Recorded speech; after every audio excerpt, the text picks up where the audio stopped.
मित्रों, आपने भी देखा होगा कि पूजा पाठ करने वाले लोगों की जिंदगी बुरे काम करने वालों की तुलना में काफी कठिन होती है।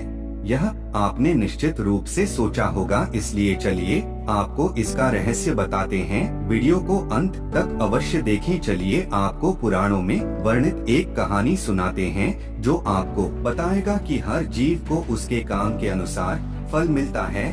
जी हाँ दोस्तों, अगर कोई अच्छे काम करता है तो उसे अच्छे फल मिलते हैं और बुरे काम करने वाले दुखी होते हैं। श्री कृष्ण ने बताया कि तो दोस्तों, स्वागत है हमारे YouTube मोटिवेशन चैनल पर। तो हम आपको एक छोटी सी कहानी के माध्यम से बताते हैं। एक गांव में दो आदमी रहते थे। एक बहुत धार्मिक था और हर दिन मंदिर जाकर भगवान की पूजा करता था, लेकिन दूसरा आदमी जो नास्तिक था, हर दिन मंदिर जाता था और अपने पति से धन चुराकर जूते, चप्पल और चना खरीदता था। एक दिन गांव में भारी बारिश हो रही थी और मंदिर में एकमात्र पुजारी था। नास्तिक आदमी मंदिर गया और सब कुछ चुराकर वहां से चला गया। उस समय एक आस्तिक व्यक्ति भी मंदिर गया और भगवान की पूजा करने लगा। जी हाँ दोस्तों, मंदिर के पुजारी ने उसे उसी समय देखा और उसे चोर समझा। वह गांव के बाकी लोगों से बचकर भागने लगा। वह खंभे से टकरा गया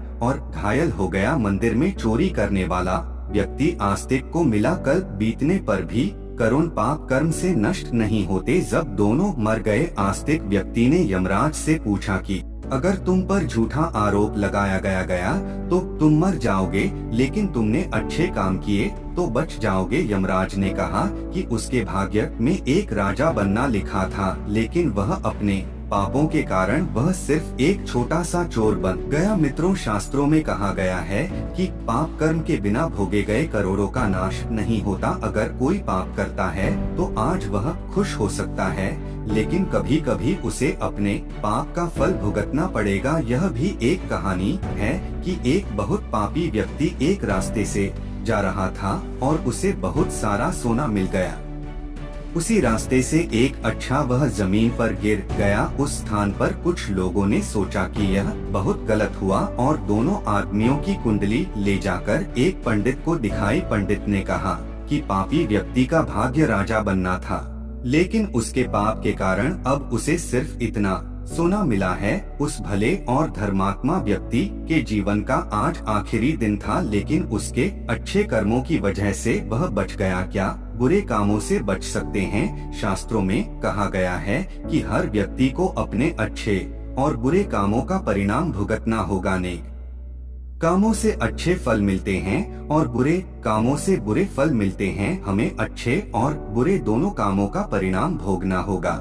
भगवान श्री कृष्ण ने भगवत गीता में कहा कि कर्म की गति को समझना आसान नहीं है। इसका अर्थ यह है कि यह समझना बहुत मुश्किल है कि किस जन्म में हमने क्या किया है और उसका क्या फल मिलेगा। यह संभव है कि आपने हजारों जन्मों पहले किया होगा जिस पाप के कारण आज आपको इतना बुरा हुआ है। इसके अलावा आप शायद अनजाने में कुछ गलत किया हो जिसके बारे में आपको पता नहीं। क्या धोखा देकर किए गए पापों का परिणाम मिलता है?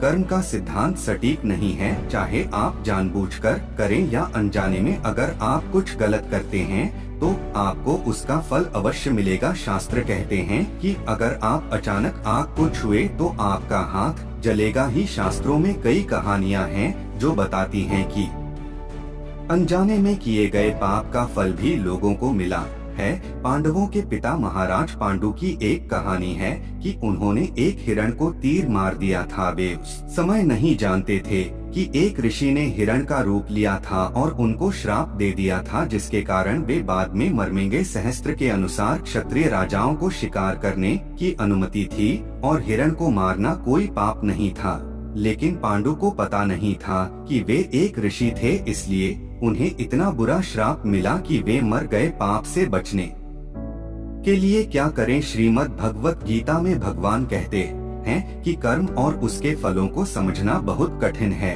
लेकिन प्रत्येक व्यक्ति अपने कर्मों के फल अवश्य प्राप्त करता है। श्रीमद् भगवत गीता के अध्याय 18 में भगवान श्री कृष्ण ने कहा कि सभी धर्मों को छोड़कर मेरी शरण में आओ और मैं तुम्हें सभी पापों से मुक्त कर दूंगा। वीडियो को अंत तक देखने के लिए धन्यवाद। यदि आपको वीडियो पसंद आई हो तो लाइक और सब्सक्राइब करना ना भूले। कमेंट में कुछ ना कुछ अवश्य लिख दें ताकि यह वीडियो जरूरतमंद लोगों को सजेस्ट कर सके।